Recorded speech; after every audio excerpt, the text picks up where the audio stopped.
Personne dans le monde musulman ne confond le Coran avec Dieu. Première sécularisation, première séparation des ordres. Le Verbe ne s'est pas fait chair, il s'est fait écrit.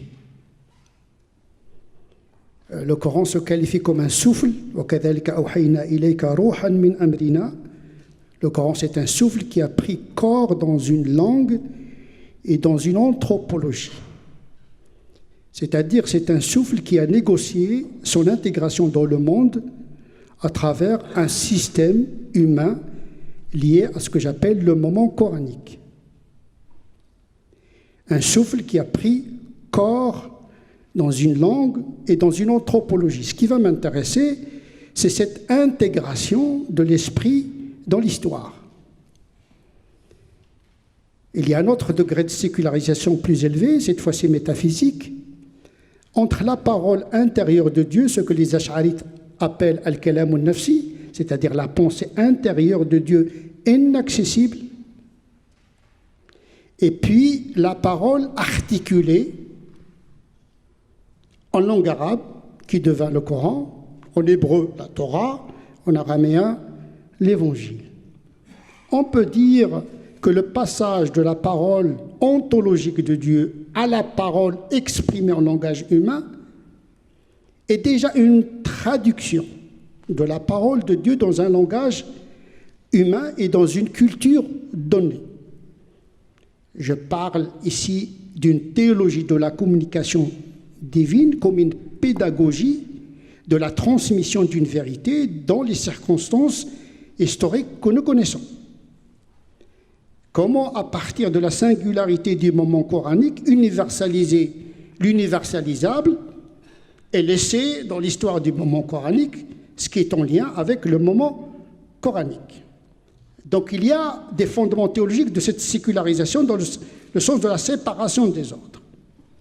C'est-à-dire on est en présence d'un Dieu qui ne se dévoile pas. Al-Wahy, c'est indiquer sans dévoiler. Le Wahy, qu'on traduit par révélation, est une indication sans dévoilement, encore moins une incarnation. Je suis à l'image de ce que pose de moi mon serviteur. Donc l'imaginaire est renvoyé aux croyants.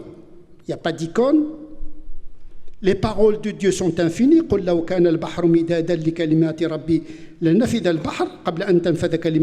C'est-à-dire que les paroles de Dieu sont tellement infinies qu'elles ne peuvent pas être contenues dans le Coran. Tout n'est pas dans le Coran. C'est-à-dire avec la clôture scripturaire, les significations de la religion ne sont pas closes. C'est-à-dire la sortie de la clôture scripturaire n'est pas une sortie de la religion. On est véritablement dans une religion des 3 livres. Le livre révélé, l'ayat al-matloua, l'ayat al-kawniya, les signes de Dieu cosmique, puisque le cosmos est un langage cosmique divin. Dieu nous parle à travers une sémantique de l'histoire, de l'anthropologie, de la biologie, etc. Mais nous avons un 3e livre qui est le livre intérieur, wa fi anfusikum afala tubsirun. سنريهم آياتنا في الآفاق وفي أنفسهم حتى يتبين لهم أنه الحق. C'est-à-dire, nous allons leur montrer nos signes dans les horizons et en eux-mêmes pour qu'ils découvrent la vérité. Et donc le Coran, à cet égard, c'est un point de départ et pas un point d'arrivée.